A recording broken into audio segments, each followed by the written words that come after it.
Undercover FBI agent reveals NFL superstar's secret double life. Some people can't go near a cliff without jumping off of it. When it comes to living life on the edge, there are those who just can't take the easy road. They live for the challenge, strive to be the best, or to push boundaries in some way. For football superstar Sam Hurd, life was all about the thrill of competition, of pushing himself to be the best player and the best man he could be. Secretly though, Sam was living a dangerous, secret double life, and it was only a matter of time before it came to light. Samuel Hurd was born on April 24, 1985. Sam's parents fostered a love of sports in him from a young age, and he carried it with him throughout all his life. From the time he had reached high school, the naturally athletic young man had sprouted like a weed. He attended Brackenridge High School in San Antonio, Texas, and joined the football team. Sam was so gifted at the game that he became an all-state wide receiver, catching 20 touchdowns in his senior year alone. Despite all appearances to the contrary, football wasn't Sam's only love. Sam's love of football and talent for the game was nothing compared to his love of God. His family had always tried to instill strong Christian values into their son, and Sam took to them almost immediately. Even as an adult, he would regularly quote from scripture and even had some of his favorite Bible passages tattooed on himself.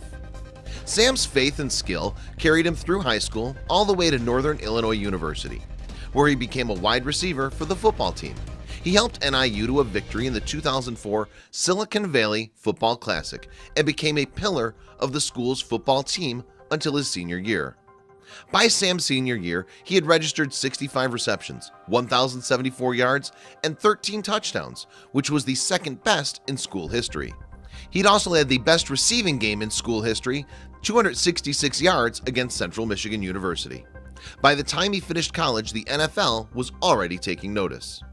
By 2006, Hurd was signed by the Dallas Cowboys as a free agent. He ended the season with 5 catches for 75 yards and collected 11 tackles. He had made his team and his parents proud, yet his time with the Cowboys, as great as it was, wasn't helping his soul to feel any better. Sam wanted to use the money he was making to give back to the community. He began to give large amounts of what he was making to charitable organizations, including some of his own, which were aimed at helping underprivileged young people. After playing 5 years with the Cowboys, Hurd decided to move on. As a free agent, he could sign with other organizations. And on July 29, 2011, he secured a 3-year contract with the Chicago Bears. The Bears even named him their special teams captain. However, Sam's personal life was beginning to unravel, and his professional life was following suit. Despite all of his good work and a successful radio show on The Huddle, something wasn't right. He was missing practice and seemed very distant. Hurd's team decided to look into the strange behavior. His career had always been spotless. He'd been kind to his teammates and fans, dependable, and always went above and beyond for the sport. However, they were unable to find any wrongdoing. Then on December 14, 2011, not 6 months after joining the Bears, Sam Hurd was picked up by an undercover FBI agent in Chicago. It was completely out of left field. He'd never had any issues with the law in the past, but the undercover agent caught him completely red-handed. He was arrested in Chicago for allegedly attempting to purchase and distribute large quantities of cocaine and marijuana. The former footballer, by this point he'd of course been fired, now faced federal drug charges in the Dallas division of the Northern District of Texas. But there was more to the story than anyone initially expected. Hurd's case was investigated by the ICE, which is the U.S. Immigrations and Customs Enforcement Agency. After a hearing, Hurd negotiated to pay $25,000 per kilogram of cocaine and another $450 per pound of marijuana. However, as it turns out, this wasn't the first time the feds had an eye on him for strange behavior. The investigation had actually started much earlier, in July of 2011, while Sam was still a member of the Cowboys. However, at that time, they were unable to produce anything beyond pure suspicions. Once Hurd moved to Chicago to join the Bears, the feds needed to establish new connections and collect evidence to corroborate their case.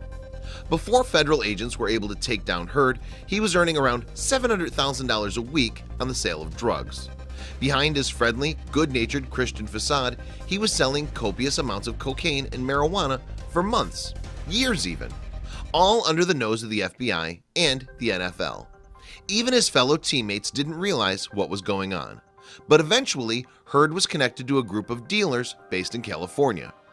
The California dealers were arrested in August of 2011, and the feds connected a phone number on one of their phones to Heard's own cell phone. Either Heard was dealing or buying, but either way it didn't look good. Heard was arrested in December and arraigned soon thereafter. On January 24th, Heard entered a plea of not guilty for setting up a drug-dealing network. His parents were beside themselves. How could someone who had helped underprivileged kids be responsible for flooding the streets with drugs? He made bail and was let go on his own recognizance, but would return not long thereafter. The pressure on the outside was almost as bad as it had been in jail. His family and friends were distant and disappointed in him. On August 9, 2012, Heard was arrested a second time for violating his bond. He'd failed 2 drug tests for marijuana, one in May and the second in July. It was enough to send him back to jail. After the drug test failure, a federal judge later ordered Heard to be jailed indefinitely.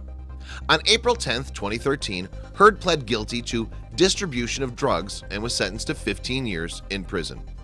Heard has never come forward with any excuse for his behavior or any reason as to why he would risk a successful career in the NFL on something as foolish as running drugs. He's been incarcerated since 2013 and is set to be in jail until 2028, all because he made the worst mistake of his life. Please share this video with your friends below.